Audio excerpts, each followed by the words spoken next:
hatari kwenye lango la timu ya KMKM kule.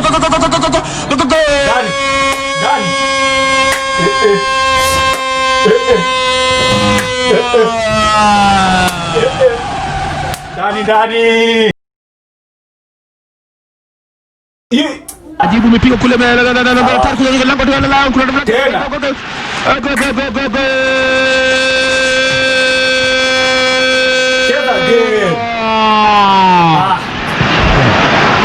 Mjerumani anapatikana kilala. Cheza game.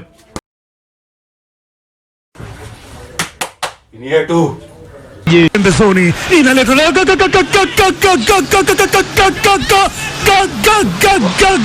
Saji Nabri, msikilizaji.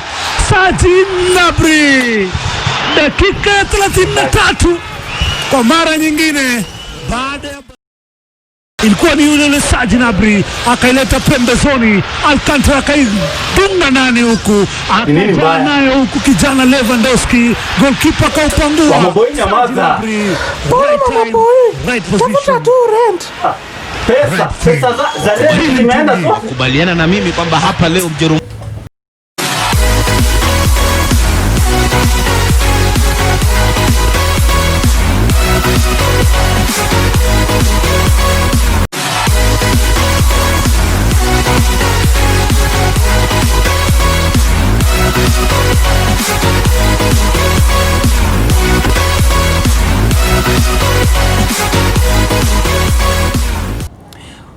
On 13th August 2013, 5 million Americans woke up to a very surprising story in the newspaper of one Justin Rees who had won $5 in betting but ended up losing his house, his family, his car, and his job. Today we discuss about what gambling companies will never tell the gamblers. I'm bringing onto the table experience having worked 5 years in a gambling industry. I'm also bringing to the table experiences of my friends who are quite some heavy gamblers and others bet slightly low amounts. Today, we start off with what gambling companies will never tell the gamblers. I'm welcoming you into this journey of self-awareness if you've been gambling. I'm also welcoming you on behalf of your friends, on behalf of your brothers and sisters who are either entrapped, either getting into the boat of betting, or are inside the boat of betting, or are almost getting out of the boat of betting. Now, let me start by giving one of the things that gambling companies will never tell the gamblers. No, gambling companies will never tell the gamblers that gambling is a fallacy. Now, let me explain what a fallacy is. A fallacy is a mistaken belief that is not based on reasoning. It is a faulty reasoning. Now, let me tell you the types of fallacies that people have. Number one, let me talk about the gambler's fallacy. And it is a situation of you lose today, you lose tomorrow, you lose the next day, and you believe because I have lost so many times, my chances of winning are very high or above average. Surprisingly, sorry to tell you that, there's no correlation between losing so many times and you being able to win on the next game. This one is the gambler's fallacy. Now we have the hot hand fallacy. Now these are people who win. You win severally. You win today. You won yesterday.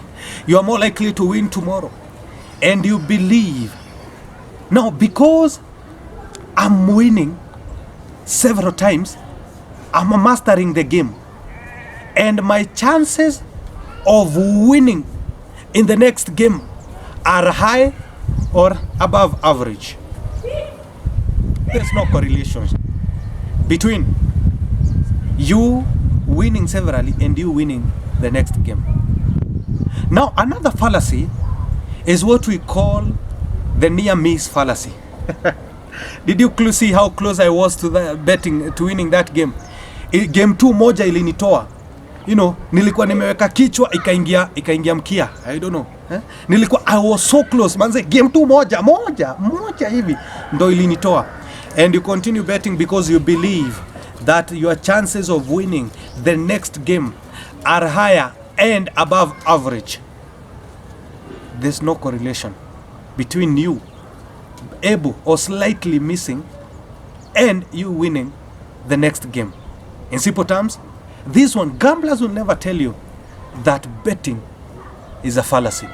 Number 2, no, gambling companies will never tell gamblers of the engineered simulation or the engineered psychological simulations, the experiments that are done by the back end to demonstrate or identify what attitude or behavior will a customer have when he loses a bet or when he wins a bet.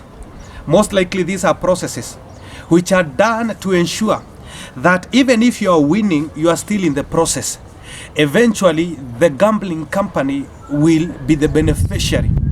Now, let me tell you something. Gambling companies are able even to identify what we call recalled memories or selective recalls. When you only recall what time you won, you don't recall your losses. Gamblings are more likely to speak about a time they won, not a time they lost, of how much they've won over the past few months, but not of how much they've been able to lose. This, gamblers will never tell you that you are just a process, and these experiments have been made, and eventually in the long run, you shall be the loser. Number 3, gambling companies will never tell gamblers that gambling is an illusion. Luck by itself is an illusion that is believed by the ignorant and chased by the inferior mind. Now, your chances of winning are prohibitive. They are so small. There's nothing like luck. I've heard people say that you must be lucky to win. You must be lucky to have won. But eventually there's nothing like luck. Let me suggest the lucky day is when you start doing what you are supposed to do. Your lucky day if you are a singer is when you start singing. Your lucky day if you are a writer is when you start writing. Your lucky day if you are a speaker like me is when you start speaking to your generation. That will be your lucky day. Some people are affected by illusions, and no one can be able to control illusions. Let me tell you, there's no one who has ability to control or to determine the outcome of illusions. However much you sit down with a scripted paper and you're trying to bet what the next winning will be, I mean, what the next chances will be, it may never happen, because this is an illusion. Let me tell you of a story of a man who believed that the only medicine that can cure his headache is Panadol. And each and every time he used to have a headache, he used to just call his son and send him some Panadol. And it happened for so many years. This one was illusioned that the only cure for his headache is Panadol. And his son at one time decided to play tricks on him. And he said, well, today I will not buy my dad some Panadol. In simple terms, I will try to craft some chalk, ile choka ya mwalimu, into being like a Panadol. Na akaenda akatengeneza choka. And he brought to the father. And the father, because he believed the product, he just took it and took some water. And after five minutes, he said, well, this thing really works miracle. Little did he know that this is chalk. He confirmed that the headache is normal.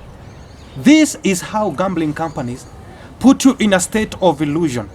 You believe you are winning, but in the final run, you are losing. I want us to put a pause. If you've not subscribed to my channel, please do. It will really give us or take us in a higher ground. We want this to reach more people. So please subscribe, comment, share. You know, we always tell an enemy to tell a friend, and we shall appreciate it. Many thanks to people who have subscribed. Last time we told you we were just for subscribers. At this time we are talking about 100+ subscribers. I don't despise humble beginnings, because I know no one wakes up one day and decides to build a wall. He lays a brick on top of another brick on top of another brick, and we are putting on the bricks. I want to go to number 4 of what gambling companies will never tell you. No, gambling companies will never tell gamblers that what happens in Vegas remains in Vegas. What happens in Vegas remains in Vegas. In simple terms, the house will never lose. Sometimes you think that you are competing against the company, but in the long run you are competing against yourself. You are competing against your brother. The house will never lose. However much you win, whether you win millions, that money will still find its way to the gambling companies. I've seen friends who win big. They buy vehicles, they buy good houses, and in the long run, so sad, they still again sell the vehicles, they sell the houses, and they take the money back to the gambling chambers. I've been saddened by bonuses that are given by gambling companies, that if you lose, you are given your money back, some of the proportion, you are given bonuses. It doesn't work that way. Someone told me that the shortest way to slaughtering a chicken is by use of mace, not a knife. Think about it. Lastly, what gambling companies will never tell gamblers? They'll never tell you that money that is easily lost, money that is easily gained is easily lost. Revenues that come in an easy way, they are quite lethal. Success only comes where an opportunity meets preparedness. If you're not ready for this money, eventually it will work against you. It will not work for you. We've seen people who win big money, and eventually after so many years, their lives start changing. But again, after some years,